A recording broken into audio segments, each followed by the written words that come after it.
ನಮಸ್ಕಾರ, ನನ್ನ ಹೆಸರು ಡಾಕ್ಟರ್ ಕಾರೆಡ್ಡಿ ಶ್ರೀಧರ್ ರೆಡ್ಡಿ. ನಾನೊಬ್ಬ stapler and laser surgeon, treatment range hospital, KPHB colony, Kukatpally.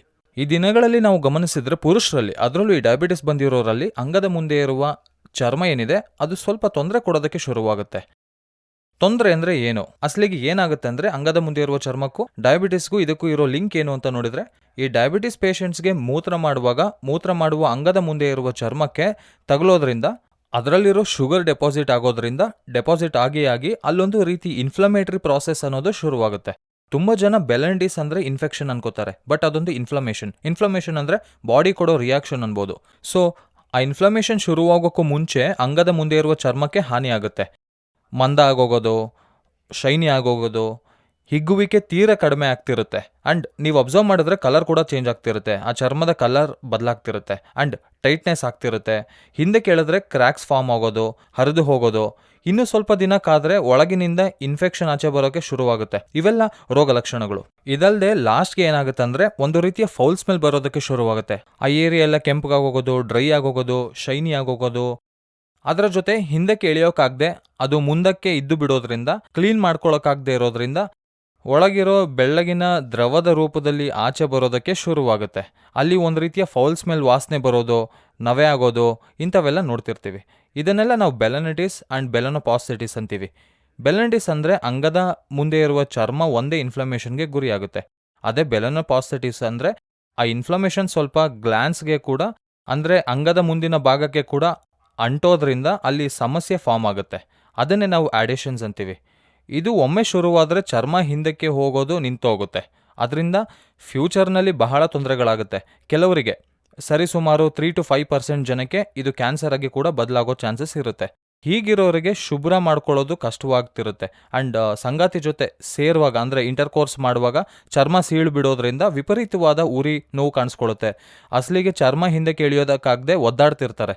So ಇದಕ್ಕೆಲ್ಲ ಪರಿಹಾರ ಏನಂದರೆ, ತುಂಬ ಜನ ಇದೊಂದು ಇನ್ಫ್ಲಮೇಷನ್ ಆಗಿರೋದ್ರಿಂದ ಔಷಧಿ ಬಳಸಿದರೆ ಕಡಿಮೆ ಆಗುತ್ತೆ ಅಂತಾರೆ, ಕರೆಕ್ಟ್ ಕೂಡ. ಆದರೆ ಪ್ರಾಬ್ಲಮ್ ಏನಾಗುತ್ತೆ ಅಂದರೆ, ಔಷಧಿ ಬಳಸೋದ್ರಿಂದ ಇನ್ಫ್ಲಮೇಷನ್ಸ್ ಕಡಿಮೆ ಆಗುತ್ತೆ. ಯಾವಾಗ ಔಷಧಿ ಬಳಸೋದು ನಿಲ್ಲಿಸ್ತೀವೋ ಆಗ ಮತ್ತೆ ಇನ್ಫ್ಲಮೇಷನ್ ಶುರುವಾಗುತ್ತೆ. ಯಾಕಂದರೆ ಈ ಇನ್ಫ್ಲಮೇಷನ್ ಬರೋದಕ್ಕೆ ಕಾರಣ ಶುಗರ್. ನಾವು ಶುಗರ್ನ ಎಷ್ಟು ಕಂಟ್ರೋಲ್ನಲ್ಲಿ ಇಟ್ಕೊಂಡ್ರೂ ಆ ಏರಿಯಾನಲ್ಲಿ ಇನ್ಫ್ಲಮೇಷನ್ಸ್ ಅನ್ನೋದು ನಿಲ್ಲಲ್ಲ. ಸೊ ಇದರಿಂದ ಏನಾಗುತ್ತೆ ಅಂದರೆ, ಅಲ್ಲಿ ಚರ್ಮ ಒಂದು ಸಾರಿ ಏನಾಗುತ್ತೆ ಅಂದರೆ ಎಲಾಸ್ಟಿಸಿಟಿ ಹೋಗುತ್ತೋ, ಯಾವಾಗ ಮಂದ ಆಗೋಗುತ್ತೋ, ಯಾವಾಗ ಒಣಗಿದ ರೀತಿ ಆಗೋಗುತ್ತೋ, ಯಾವಾಗ ಕಲರ್ ಚೇಂಜ್ ಆಗುತ್ತೋ, ಯಾವಾಗ ಕ್ರ್ಯಾಕ್ಸ್ ಬರೋಕ್ಕೆ ಸ್ಟಾರ್ಟ್ ಆಗುತ್ತೋ, ಆ ಥರ ಆದಾಗೆಲ್ಲ ಎಲಾಸ್ಟಿಸಿಟಿ ಪೂರ್ತಿ ಹೋಗಿ ಮೆಲ್ಲಗೆ, ಅಂದರೆ ಸ್ಲೋ ಆಗಿ ಹತ್ತಿರ ಬರೋದಕ್ಕೆ ಶುರುವಾಗುತ್ತೆ. ಕೆಲವರಿಗೆ ಎಷ್ಟು ಹತ್ತಿರ ಬರುತ್ತೆ ಅಂದರೆ, ಕೆಲವರಿಗೆ ಮೂತ್ರ ನಿಂತು ಹೋಗೋ ಚಾನ್ಸಸ್ ಕೂಡ ಇರುತ್ತೆ. ಸೊ ಇದಕ್ಕೆಲ್ಲ ನಾವು ಒಂದೇ ಒಂದು ಶಸ್ತ್ರಚಿಕಿತ್ಸೆ, ಅಂದರೆ ಪರ್ಮನೆಂಟ್, ನಾನು ಹೇಳೋದೇನೆಂದರೆ ಔಷಧಿ ಅಲ್ಲದೆ ಪರ್ಮನೆಂಟ್ ಸೊಲ್ಯೂಷನ್ ಏನಂದರೆ, ಅದಕ್ಕೆ ನಾವು ಮಾಡೋ ಸರ್ಜರಿ ಏನಂದರೆ ಸುಂತಿ ಆಪರೇಷನ್ ಅಂತ ಕರಿತೀವಿ. ಇದನ್ನೇ ನಾವು ಸರ್ಕಮ್ಸಿಷನ್ ಅಂತೀವಿ.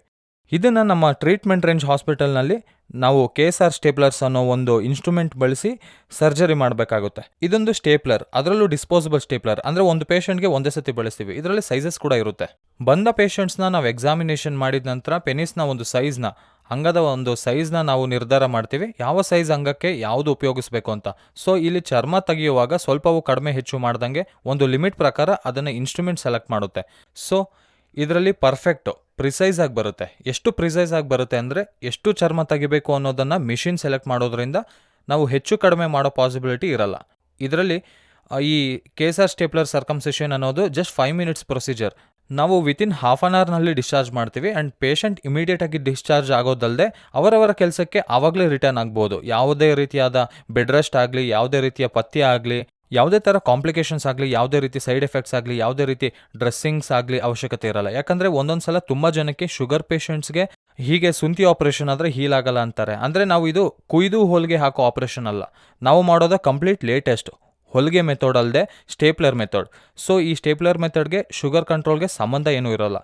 ಯಾಕಂದರೆ ನಾವು ಹೊಲಿಗೆ ಹಾಕಿದಾಗ ಅದು ಫಾರಿನ್ ಮೆಟೀರಿಯಲ್ ಇರೋದ್ರಿಂದ ಹೊಲಿಗೆ ಹೀಲ್ ಆಗೋದಕ್ಕೆ ಟೈಮ್ ಹಿಡಿಯುತ್ತೆ. ಬಟ್ ಇದರಲ್ಲಿ ಹೊಲಿಗೆ ಅನ್ನೋದೇ ಇರಲ್ಲ, ಬದಲಿಗೆ ಪಿನ್ಸ್ ಇರುತ್ತೆ. ಹಾಗಾಗಿ ಆಟೋಮೆಟಿಕ್ ಆಗಿ ಹೀಲ್ ಆಗುತ್ತೆ. ಹೀಲಿಂಗ್ ಪೀರಿಯಡ್ ಕೂಡ ಡಿಪೆಂಡಿಂಗ್ ಅಪಾನ್ ಇಂಡಿವಿಜುವಲ್ ಆಗಿರುತ್ತೆ. ಒಬ್ಬೊಬ್ಬರಿಗೆ ವಾರದಿಂದ 10 ದಿನಗಳು, ಒಬ್ಬೊಬ್ಬರಿಗೆ 10 ರಿಂದ 12 ದಿನಗಳು ಕೂಡ ಹಿಡಿಬೋದು. ಯಾಕಂದರೆ ಇಟ್ಸ್ ಡಿಪೆಂಡಿಂಗ್ ಆನ್ ಹೈಜಿನಿಕ್. ನಾವು ಎಷ್ಟು ಕ್ಲೀನಾಗಿ ಇಟ್ಕೊಳ್ತೀವಿ ಅನ್ನೋದನ್ನು ಹಿಡಿದು ಈ ಹೀಲಿಂಗ್ ಅನ್ನೋದು ಡಿಪೆಂಡ್ ಆಗುತ್ತೆ.